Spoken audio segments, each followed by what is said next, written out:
হরে কৃষ্ণ। তুলসী পত্র কি চিবিয়ে গ্রহণ করা যাবে নাকি গিলে খেতে হবে, এই বিষয়ে আমরা অনেকবার প্রশ্ন পেয়েছি। তুলসী পাতা কি গিলে খাওয়া যাবে নাকি চিবিয়ে খেতে হবে, এই বিষয়ে আজকে আমরা আলোচনা করব। তো এই সম্পর্কে অনেকে বলে থাকেন যে চৈতন্য চরিতামৃতে উল্লেখ রয়েছে অন্তলীলায় যে তুলসী সেবন করে চর্বণ উপবাস, ইন্দ্রিয় দমন হইল প্রেমেরও প্রকাশ। চৈতন্য চরিতামৃতের অন্তলীলার এই পয়ারটি উল্লেখ করে অনেকে বলেন যে তুলসী সেবন করে চর্বণ উপবাস, তার মানে চিবিয়ে খেতে বলা হয়েছে। অনেকে বলে থাকেন যে দেখুন এখানে চিবিয়ে খেতে বলা হয়েছে, তুলসী সেবন করে চর্বণ উপবাস, কিন্তু না, এখানে তুলসী পত্র চিবিয়ে খেতে বলা হয়নি। এখানে কি চর্বণ করতে বলা হয়েছে সেটি হচ্ছে অন্নপ্রসাদ, কৃষ্ণপ্রসাদ। এই সম্পর্কে আমরা বিস্তারিতভাবে আলোচনা করব। অনেকে অপব্যাখ্যা বা ভুল ব্যাখ্যা প্রদান করেন।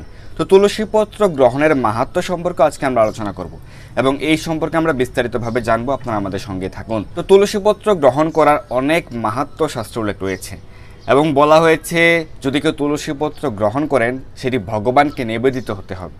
ভগবানকে নিবেদিত নয় এরকম তুলসী পত্র গ্রহণ করলে তাতে অপরাধ হয়, এবং কেউ যদি ভোগ বুদ্ধিতে তুলসীপত্র গ্রহণ করেন সেটি অপরাধজনক। এবং অনেকে ওষুধ হিসেবে তুলসীপত্র গ্রহণ করেন, যে আমার রোগ হয়েছে বা সর্দি কাশি হয়েছে সেক্ষেত্রে আমি ওষুধ হিসেবে তুলসীপত্র গ্রহণ করছি, বা অনেকে তুলসীপত্র বেটে, তুলসী পাতা বেটে সেই রস গ্রহণ করেন।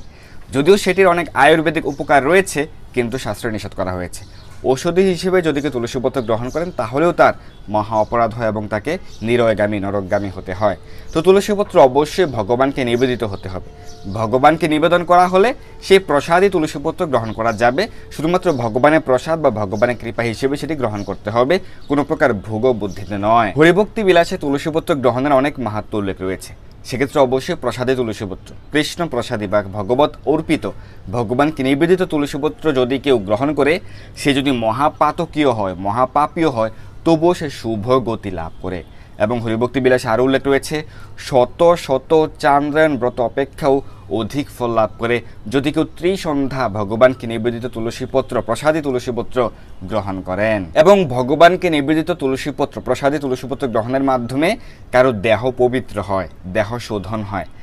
এবং যদি এরকম কেউ হয় যে তিনি অন্তিম যাত্রায় রয়েছেন, আর অল্প কিছুক্ষণের মধ্যেই তিনি তার এই প্রাণ সংবরণ করবেন, তার দেহ সংবরণ করবেন, সেক্ষেত্রে তিনি সেই মৃত্যুকালে যদি প্রসাদী তুলসীপত্র, ভগবানকে নিবেদিত তুলসীপত্র গ্রহণ করেন বা তুলসীপত্রের ঘ্রাণ গ্রহণ করেন, তাহলে তার শত শত জন্মের পাপরাশি দগ্ধীভূত হয়ে যায়। এবং যদি কেউ একাদশী ব্রত পালন করে না এবং একাদশী ব্রতের পারণ দিনে বা মহাদ্বাদশী যুক্ত একাদশী ব্রত পালন করে তার পরদিন যে পারণ করা হয়, একাদশী ব্রতের পারণ আমরা করি, সেই পারণের সময় যদি কেউ পারণের সময় স্বাভাবিকভাবে আপনি অন্নপ্রসাদ বা রুটি প্রসাদ গ্রহণ করে পারণ করবেন, কিন্তু সেই সময় যদি আপনি ভগবত অর্পিত কৃষ্ণ প্রসাদী তুলসীপত্র গ্রহণ করেন তাহলে আপনার 8 সংখ্যক অশ্বমেধ যজ্ঞের ফল আপনি প্রাপ্ত হবেন। অর্থাৎ 8টি অশ্বমেধ যজ্ঞ করলে যে ফল লাভ হয় সেই ফল প্রাপ্ত হওয়া যায়। একাদশী পরদিন পারণের সময়ে যে কৃষ্ণ প্রসাদ গ্রহণ করে পারণ করা হয় সেই সময় কৃষ্ণ প্রসাদী তুলসীপত্র যদি কেউ গ্রহণ করে তাহলে তার 8টি অশ্বমেধ যজ্ঞের ফল তিনি প্রাপ্ত হন। এবং শাস্ত্রে আরও উল্লেখ রয়েছে যদি কেউ ভগবানকে নিবেদন না করে তুলসীপত্র গ্রহণ করেন, তুলসী পাতা গ্রহণ করেন, সেটি নিজের সন্তুষ্টির জন্যে বা রোগ নিরাময়ের জন্যে, তাহলে তাকে মহা অপরাধী হতে হয় এবং তাকে অনন্তকাল নরকগামী হতে হয়, নরকে বাস করতে হয়। তাই ভগবানকে নিবেদন না করে তুলসীপত্র গ্রহণ করা যাবে না, ভগবানকে নিবেদন করতে হবে। ভগবানের চরণে আমরা যে প্রতিদিন সকালে প্রাতকালে তুলসীপত্র অর্পণ করি সেই প্রসাদে তুলসীপত্র আপনি গ্রহণ করতে পারবেন। যখন পূজারীগণ রাত্রিকালে ভগবানের শয়ন দান করেন, আপনারা যখন বাড়িতেও ভগবানের সেবা পূজা আদি করেন, রাত্রিকালে ভগবানের শয়ন দান করার পূর্বে সেই তুলসীপত্র, পুষ্প, ফুল এবং তুলসীপত্র কিন্তু সরিয়ে নেওয়া হয়। তো সেই প্রসাদে তুলসীপত্র কিন্তু গ্রহণ করা যাবে। এবং ভগবানের ভোগ, ভগবানের নৈবেদ্যে যে তুলসীপত্র অর্পণ করা হয়, তুলসীর সহিত ভগবানকে ভোগ নিবেদন করা হয়, সেই প্রসাদে তুলসীপত্র গ্রহণ করা যাবে। অর্থাৎ ভগবানকে নিবেদিত হয়েছে এরকম তুলসীপত্র গ্রহণ করা যাবে। এবং এই সম্পর্কে শ্রী ভক্তি সিদ্ধান্ত সরস্বতী ঠাকুর গোস্বামী প্রভুপাদ তিনি বলেছেন যে ভোগ বুদ্ধিতে তুলসীপত্র গ্রহণ করলে মহা অপরাধ হবে। ভোগ বুদ্ধিতে, নিজের ভোগ বুদ্ধিতে তুলসীপত্র গ্রহণ করা যাবে না। শুধুমাত্র ভগবানের কৃপা পাওয়ার জন্যে, কৃষ্ণ প্রেম লাভ করার জন্যে, কৃষ্ণ সেবা উন্মুখ এই মানসিকতায় কৃষ্ণ প্রসাদ হিসেবে সেই প্রসাদী তুলসীপত্র গ্রহণ করতে হবে, তাহলে ভগবানের কৃপা লাভ হবে। এখন প্রশ্ন হচ্ছে তুলসী পাতা কি চিবিয়ে গ্রহণ করা যাবে নাকি গিলে খেতে হবে? এই সম্পর্কে অনেকে বলে থাকেন যেটি চৈতন্য চরিতামৃতের একটি শ্লোক রয়েছে, পয়ার রয়েছে যে চৈতন্য চরিতামৃতের অন্তলীলার তৃতীয় অধ্যায়ের 141 নম্বর পয়ারে, তৃতীয় অধ্যায়ের অন্তলীলার তৃতীয় অধ্যায়ের 141 নম্বর পয়ারে তুলসী সেবন করে চর্বণ উপবাস, কিন্তু এখানে তুলসীপত্র চর্বণ করার কথা বলা হয়নি। আপনারা ভালো করে চৈতন্য চরিতামৃত অধ্যয়ন করবেন, শাস্ত্র অধ্যয়ন করবেন, তাহলে আপনারা বিস্তারিতভাবে জানতে পারবেন এখানে কি চর্বণ করার কথা বলা হয়েছে এবং এখানে কার সম্পর্কে উল্লেখ রয়েছে সেই সম্পর্কে আমরা জানব।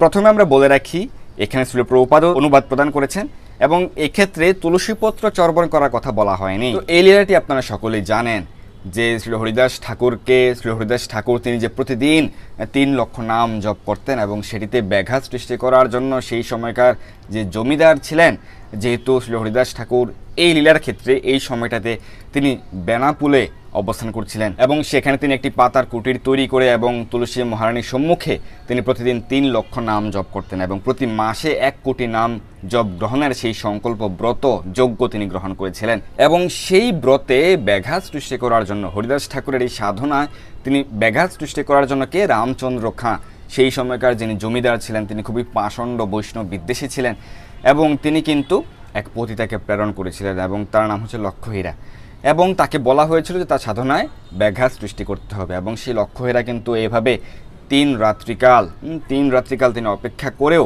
তিনি কিন্তু ব্যাঘাত করতে পারেনি, উপরন্তু তিনি কৃষ্ণ ভক্তে পরিণত হয়েছিলেন এবং তার কথা বলা হয়েছে তুলসী সেবন করে চর্বণ উপবাস, তার গুরুদেবের নির্দেশে, যেহেতু তিনি শ্রী হরিদাস ঠাকুরের শিষ্যত্ব গ্রহণ করেছিলেন, তার গুরুদেবের নির্দেশে মানে শ্রী হরিদাস ঠাকুরের নির্দেশে তিনি প্রতিদিন সেখানে 3 লক্ষ নাম জপ করতেন এবং তুলসী মহারানী সেবা পূজা আদি করতেন। তুলসী সেবনও করে, এর মানে হচ্ছে তুলসী সেবা করা, তুলসীতে জল দান করা, প্রদক্ষিণ করা, প্রণাম করা, এইভাবে তুলসী সেবা তিনি প্রতিদিন করতেন। চর্বণ উপবাস বলতে কি বোঝানো হয়েছে সেটি শ্রী প্রভুপাদ খুব সুন্দরভাবে ব্যাখ্যা করেছেন। চর্বণ বলতে এখানে ভিক্ষালব্ধ অন্নকে বোঝানো হয়েছে। ভিক্ষালব্ধ, প্রতিদিন তিনি ভিক্ষা করে যে অন্ন পেতেন, যে চাল পেতেন, সেটি তিনি চর্বণ করতেন। তুলসীপত্র চর্বণ করতেন সেরকমটি নয়, কিন্তু এখানে সেটি উল্লেখ করা হয়নি। আপনারা যদি শ্রী প্রভুপাদ কিন্তু অনুবাদ পাঠ করেন চৈতন্য চরিতামৃত থেকে, তাহলে আপনারা জানতে পারবেন এখানে চর্বণ বলতে তিনি যেদিন ভিক্ষা করে যে চাল পেতেন সেটি তিনি চিবিয়ে গ্রহণ করতেন, সেটি ভগবত প্রসাদ, ভগবানকে নিবেদিত অন্ন প্রসাদ তিনি চিবিয়ে গ্রহণ করতেন। উপবাস মানে হচ্ছে যেদিন তিনি ভিক্ষা করে কিছুই পেতেন না সেদিন তিনি উপবাসী থাকতেন। তো তুলসী সেবন করে চর্বণ উপবাস, ইন্দ্রিয় দমন হইল প্রেমের প্রকাশ, কৃষ্ণ প্রেমের প্রকাশ হয়েছিল। তার সর্ব ইন্দ্রিয়, 11 ইন্দ্রিয়কে তিনি দমন করতে পেরেছিলেন নিরন্তর তুলসী সেবা পূজা, তুলসী সেবা করার মাধ্যমে, হরিনাম জপযজ্ঞ করার মাধ্যমে এবং কৃষ্ণ প্রসাদ গ্রহণ করার মাধ্যমে। এবং এক্ষেত্রে শ্রী প্রভুপাদ যে অনুবাদ করেছেন, এরকমটি নয় যে আমি বলেছি তুলসী পত্র চর্বণ করার কথা বলা হয়নি। এখানে অনেকে বলে থাকেন যে এখানে তুলসী পত্র চর্বণ করার কথা বলা হয়েছে, কিন্তু না, আমরা দেখব যে এই অনুবাদে কি বলা হয়েছে। অনুবাদে বলা হয়েছে তার গুরুদেবের পদাঙ্ক অনুসরণ করে, যেহেতু সেই লক্ষ্যহীরা, সেই পতিতা, তিনি শ্রী নামাচার্য হরিদাস ঠাকুরের নিকট তিনি শিষ্যত্ব গ্রহণ করেছিলেন। তো তার গুরুদেব শ্রী হরিদাস ঠাকুরের নির্দেশনা অনুসারে তিনি কিন্তু এখানে প্রতিদিন হরিনাম জপ করতেন এবং তুলসী সেবা আদি করতেন। তাই বলা হয়েছে তার গুরুদেবের পদাঙ্ক অনুসরণ করে, তার গুরুদেবের নির্দেশনা অনুসারে সে তুলসী সেবা করতে লাগলো, প্রতিদিন তুলসী সেবা করতে লাগলো এবং নিয়মিতভাবে আহার করার পরিবর্তে ভিক্ষালব্ধ অন্ন চর্বণ করে জীবন ধারণ করতে লাগলো। আর যেদিন ভিক্ষা করে কিছুই পাওয়া যেত না সেদিন সে উপবাসী থাকতো। তার ফলে তার ইন্দ্রিয় দমন হইল এবং তার হৃদয়ে ভগবত প্রেমের প্রকাশ হলো। অর্থাৎ আমরা জেনে গেলাম এখানে চর্বণ বলতে কিন্তু তুলসীপত্র চর্বণ করার কথা বলা হয়নি। তুলসীপত্র চিবিয়ে গ্রহণ করতে পারবেন, গিলে গ্রহণ করতে পারবেন, যেরকমভাবে আপনার কমফোর্ট ফিল হয়, কিন্তু অনেকের ক্ষেত্রে দেখা যায় গিলে গ্রহণ করতে গেলে গলায় ঠেকে যেতে পারে। তো সেই কারণে আপনি যেরকমভাবে স্বাচ্ছন্দ্য বোধ করেন সেভাবে গ্রহণ করবেন, তবে সেটি অবশ্যই ভগবানকে নিবেদিত হতে হবে।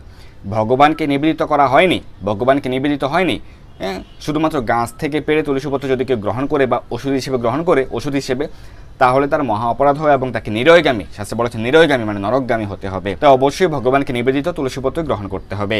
তো আমরা প্রতিদিন সকালে ভগবানের চরণে তুলসীপত্র পুষ্প অর্পণ করি এবং রাত্রিকালে ভগবানকে শয়নদানের পূর্বে কিন্তু সেই তুলসীপত্র এবং পুষ্প কিন্তু সরিয়ে নেওয়া হয় এবং সেই প্রসাদী তুলসীপত্র আপনি গ্রহণ করতে পারবেন। এবং ভগবানকে ভোগ নিবেদন করার ক্ষেত্রে কিন্তু তুলসীপত্র সহিত ভগবানকে ভোগ নিবেদন করা হয়, কারণ তুলসী ব্যতীত ভগবান কোনো নৈবেদ্য গ্রহণ করেন না।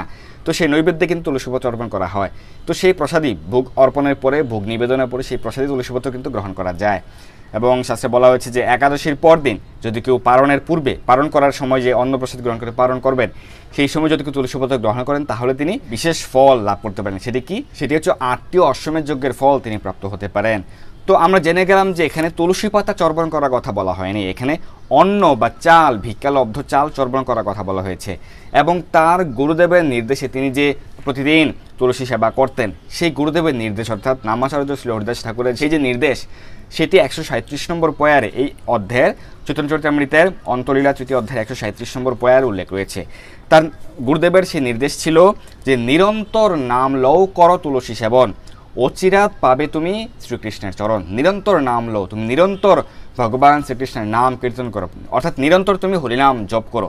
তার গুরুদেবের সেই নির্দেশে তিনি কিন্তু প্রতিদিন 3 লক্ষ নাম জপ করতেন, সেই লক্ষ্য হীরাও প্রতিদিন 3 লক্ষ নাম জপ করতেন। নিরন্তর নাম লও করো তুলসীর সেবন, অর্থাৎ তুলসীর সেবা করো, তুলসীতে জল দান করো, তুলসী পরিচর্যা করো, তুলসী প্রদক্ষিণ করো, প্রণাম করো, কৃপা প্রার্থনা করো। এইভাবে তুমি অচিরেই কৃষ্ণ প্রেম প্রাপ্ত হবে। ভগবান শ্রীকৃষ্ণের চরণে, ভগবান শ্রীকৃষ্ণের চরণ কমলে পাদপদ্মে তুমি আশ্রয় গ্রহণ করতে পারবে, অর্থাৎ ভগবান শ্রীকৃষ্ণের কৃপা তুমি প্রাপ্ত হতে পারবে এইভাবে। তো এইভাবে আমরা দেখতে পাই যে শাস্ত্র সিদ্ধান্ত সাপেক্ষে যে তুলসীপত্র চিবিয়ে গ্রহণ করতে হবে, চিবিয়েই গ্রহণ করতে হবে সেরকমটি নয়। কিন্তু এখানে চর্বণ বলতে তুলসী পাতা চর্বণ করা বা তুলসী পাতা চিবিয়ে খাওয়ার কথা বলা হয়নি, এখানে ভিক্ষালব্ধ চাল চর্বণ করার কথা বলা হয়েছে। এই সম্পর্কে আমরা জেনে গেলাম। এবং রামচন্দ্র খাঁ তিনি যে জমিদার ছিলেন, সেই সময়ে এই বেনাপুলের জমিদার ছিলেন, তিনি কিন্তু মহা অপরাধ করলেন, বৈষ্ণব অপরাধ করলেন। কারণ তিনি কিন্তু নামাচার্য হরিদাস ঠাকুরের সেই সাধনায় বিঘ্ন ঘটাতে চেয়েছিলেন। সেই কারণে, সেই বৈষ্ণব অপরাধের কারণে তিনি নিত্যানন্দ প্রভুর চরণে অপরাধ করেছিলেন এবং পরবর্তীতে তার কিন্তু সর্বনাশ হয়েছিল। তিনি জমিদার ছিলেন, তার কোনো কিছুর অভাব ছিল না, কিন্তু তার সকল ধন সম্পদ, তার পরিবার সব কিছুই নাশ হয়েছিল। তো সেই কারণে কোনো বৈষ্ণবের চরণে অপরাধ করা যাবে না। এবং এই অধ্যায় থেকে আমরা দেখতে পাই যে এখানে সরাসরি শাস্ত্র সিদ্ধান্ত রয়েছে যে যারা শুদ্ধ বৈষ্ণবদের ছিদ্র অন্বেষণ করার চেষ্টা করে বা যারা কৃষ্ণ ভাবনামৃতের ছিদ্র অন্বেষণ করার চেষ্টা করে, তাদের সকলেরই সর্বনাশ হয়। অনেক ব্যক্তিরা রয়েছে যারা ইসকনকে বা ইসকনের ভক্তদেরকে ঈর্ষাপরায়ণ হয়ে নানা রকম কুমন্তব্য করে, তাদের সকলেরই সর্বনাশ হবে।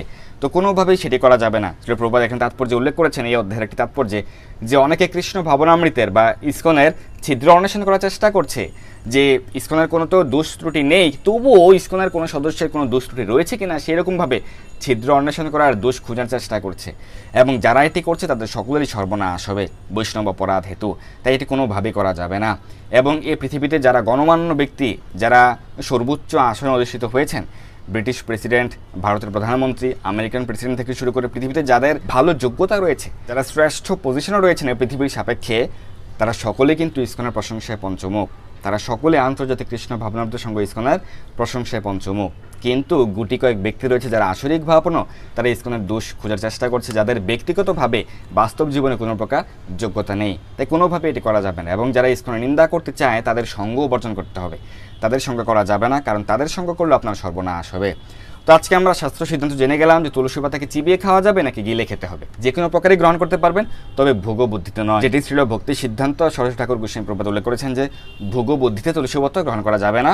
শুধুমাত্র ভগবানের কৃপা প্রাপ্তির জন্যে, ভগবত প্রসাদ হিসেবে, অর্থাৎ কৃষ্ণ সেবা উন্মুখতা আরও যাতে বৃদ্ধি পায়, সেই উদ্দেশ্যেই, ভগবানের কৃপা পাওয়ার উদ্দেশ্যেই তুলসীপত্র গ্রহণ করতে হবে। কৃষ্ণ প্রসাদে তুলসীপত্র গ্রহণ করতে হবে, ভগবানকে অর্পিত তুলসীপত্র গ্রহণ করতে হবে। তাহলেই ভগবানের বিশেষ কৃপা লাভ হবে।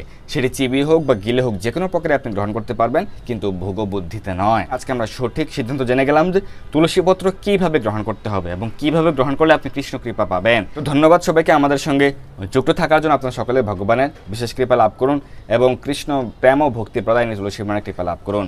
জয় ভক্তি দেবী কৃষ্ণ প্রেম ভক্তি প্রদায়িনী বৃন্দা দেবী তুলসী মহারানী কি জয়। হরি বল। এই দুর্লভ মনুষ্য জন্মকে সার্থক করতে যুক্ত হন কৃষ্ণ ভাবনায়। আপনার সকল ধর্মীয় বা পারমার্থিক প্রশ্ন জানাতে যুক্ত হন আমাদের টেলিগ্রাম গ্রুপে। আর এই ভিডিওটি শেয়ার করে আপনার সকল বন্ধুদের কাছে পৌঁছে দিন। ধন্যবাদ সবাইকে।